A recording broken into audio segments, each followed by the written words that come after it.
இன்னைக்கு ஏப்ரல் 1 2026 புதன்கிழமை.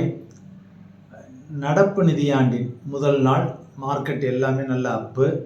So Nifty வந்து பார்த்தீங்கன்னா கிட்டத்தட்ட 2.22% அப்பு. நிஃப்டி 50 ஸ்மால் கேப் ஒரு 3.6% அப்பு, கிட்டத்தட்ட 3.77 right now as we speak 12:48 PM. Mid cap வந்து 3.3% அப்பு. ஸோ எல்லாமே அப்பு, அக்ராஸ் த போர்டு அப்பு. மெயின் ரீசன்ஸ் வந்து உங்களுக்கு தெரிஞ்சிருக்கும்.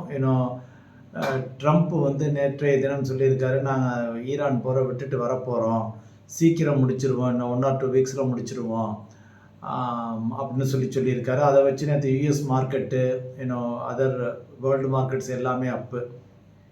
இது தவிர ஏப்ரல் 2ஆம் தேதி ஈவினிங் வந்து நேஷனை அட்ரஸ் பண்ணுறேன் அப்படின்னு சொல்லியிருக்காரு ட்ரம்ப். அவங்க நாட்டை, அமெரிக்காவில் நான் அட்ரஸ் பண்ணுறேன் அப்படின்னு சொல்லியிருக்காரு. ஸோ இதை ஒட்டி, இந்த நியூஸ் வந்ததை ஒட்டி க்ரூட் ஆயில் ப்ரைஸஸ் எல்லாம் குறைஞ்சிருக்கு. As we see right now $99-100 crude oil வந்துருச்சு. ஸோ இன்னும் ரியலாக நின்றுச்சுன்னா இன்னுமே குறையும்.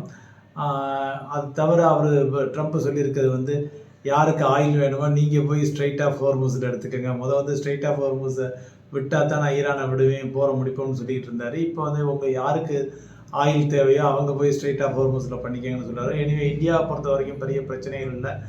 ஈரான் வந்து ஸ்நேக நாடு தான். ஸோ அதனால் நமக்கு ஒன்றும் ப்ராப்ளம் இருக்காது. Let us hope that this war ends.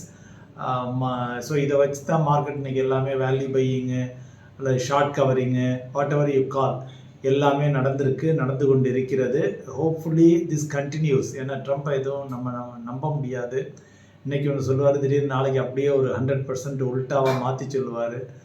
So hope this war ends and markets regain their original glory and keep on moving அப் நம்ம இந்தியன் எக்கானமியை வச்சு.